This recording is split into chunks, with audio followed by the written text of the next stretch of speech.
Bienvenidos a Giro a la Derecha con Esteban Hernández. Si quieres tener información actualizada en materia migratoria, te recomiendo que llames al abogado John de la Vega. John de la Vega es un abogado venezolano-americano especialista en el tema migratorio que ha ayudado mucho a la comunidad venezolana y latinoamericana acá en los Estados Unidos. Así que si tienes dudas sobre cualquier cuestión en materia migratoria, sea en la residencia, los asilos, el TPS, la ciudadanía, llama al abogado John de la Vega al teléfono que ves en pantalla o también le puedes escribir al correo electrónico que ves en pantalla. Y bueno, iniciamos con lo más destacado del día y se recordarán que la semana pasada conversamos un poco, ¿no?, sobre la situación política que se vive en Nicaragua, entre otras cosas, un conflicto que lleva ya bastante tiempo, creo que alrededor de unas 2 semanas más o menos, si no más, en donde, bueno, el régimen de Daniel Ortega en Nicaragua ha arremetido en contra de las autoridades de la Iglesia Católica, los está hostigando a los sacerdotes, no los deja dar misa, algunos los tienen encerrados en sus hogares, es decir, básicamente en casa por cárcel, ¿no? A pesar de no haber sido acusados formalmente de nada, ni mucho menos llevados a juicio. Y un caso que ha llamado mucho la atención es precisamente el de Monseñor Rolando Álvarez, que bueno, el pasado 19 de agosto fue secuestrado por las autoridades, si es que se le puede llamar a esas autoridades, ¿no?, nicaragüenses. Y evidentemente esto generó una gran preocupación a nivel internacional. Dentro de la propia Nicaragua, un montón de activistas, de organizaciones han pedido la liberación de Monseñor Rolando Álvarez.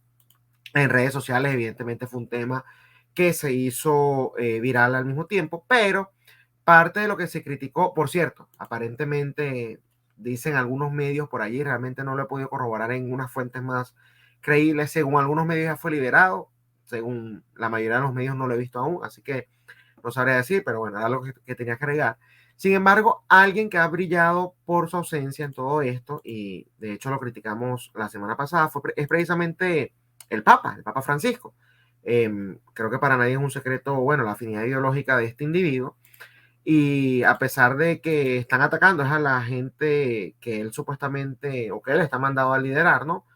Siendo él el cabecilla de la Iglesia Católica, bueno, él nada que se pronunciaba. Y después de ya semanas en donde había sucedido esto, y después de días del secuestro de Monseñor Rolando Álvarez, fue que el Papa Francisco por fin, el pasado domingo, ¿no? Eh, digamos, emitió alguna opinión al respecto.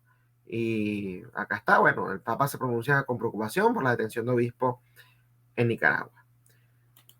Pienso que este tipo de cosas hay que seguirlas denunciando de una u otra manera y fue lo que dije en la oportunidad pasada, así sea algo protocolar, por lo menos, ¿no? Ya era hora que se pronunciara, duró demasiado. Esto debe haber sido desde el día 1, ¿no? Que sucedió. Pero bueno, al final sabemos realmente cómo se comportan estos individuos, sabemos la afinidad ideológica que tiene el Papa Francisco y esa cercanía, ¿no?, que le encanta tener con estos regímenes. De hecho, hace no mucho había hablado de la cercanía humana, creo que fue el término que utilizó, que tiene con Raúl Castro, uno de los tiranos de la isla de Cuba, ¿no? Y bueno, siempre cuando un régimen socialista es el que persigue o el que hostiga, el que ataca a los miembros de la Iglesia Católica, le toma bastante tiempo a pronunciarse, mandar un comunicado, condenar los hechos o hacer algo al respecto. Mientras que cuando se trata de, bueno, incluso entrometerse en asuntos ya políticos, no tiene que haber ni siquiera persecución hacia la gente de la Iglesia Católica. Entonces, y por supuesto, si está atacando a alguien de derecha, entonces, bueno, allí sí es un poco más rápido al momento de actuar. Pero bueno, la presión por lo menos de una u otra manera sirvió, o por lo menos quiero creer que fue eso, y no que fue otro tipo de cuestiones, ¿no?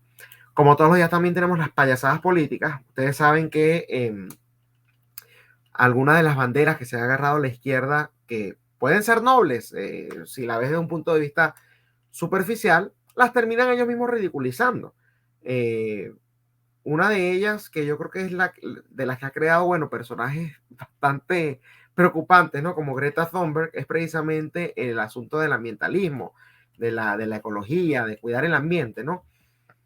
Y resulta que en Inglaterra, tanto por motivos ecológicos como por motivos económicos, en gran parte me imagino yo que estarán pasando por una crisis, al igual que otro gran sector del mundo, por las medidas nefastas que tomaron respecto a la pandemia. Bueno, ellos están ahora tratando de promover, aquí lo ven en pantalla, el uso del papel higiénico reutilizable.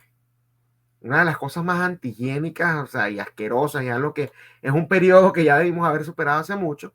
Y bueno, lo están tratando de vender ahora como algo innovador. Repito, tanto por un tema de ayudar al ambiente como por un tema económico, porque aparentemente, bueno, no, la cosa no está tan bien allá en Reino Unido, y específicamente el papel higiénico parece que se ha encarecido por lo menos en un 33%. O sea, no es cualquier cosa. Pero imagínense ustedes, si estas son las soluciones, esto me recuerda mucho a Venezuela cuando estuvo en los peores años de la crisis de 2016-17, ¿no? Que evidentemente las mujeres no podían conseguir toallas sanitarias, ¿no? Y entonces, bueno, ellos iniciaron una campaña desde el gobierno, desde el régimen, ¿no? De Nicolás Maduro, promoviendo el uso de toallas sanitarias reutilizables, ¿no? Me suena bastante parecido a esto.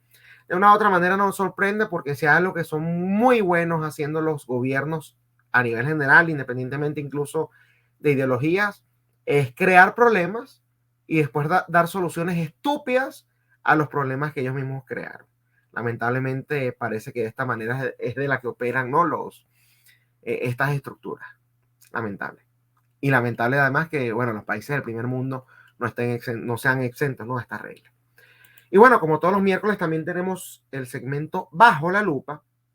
Y acá un caso que ha generado mucha polémica, que ha dado mucho de qué hablar en algunas circunstancias. Creo que no se le ha dado la atención suficiente, ¿no? Ni la atención correspondiente, y sobre todo por lo grave que parece ser este asunto.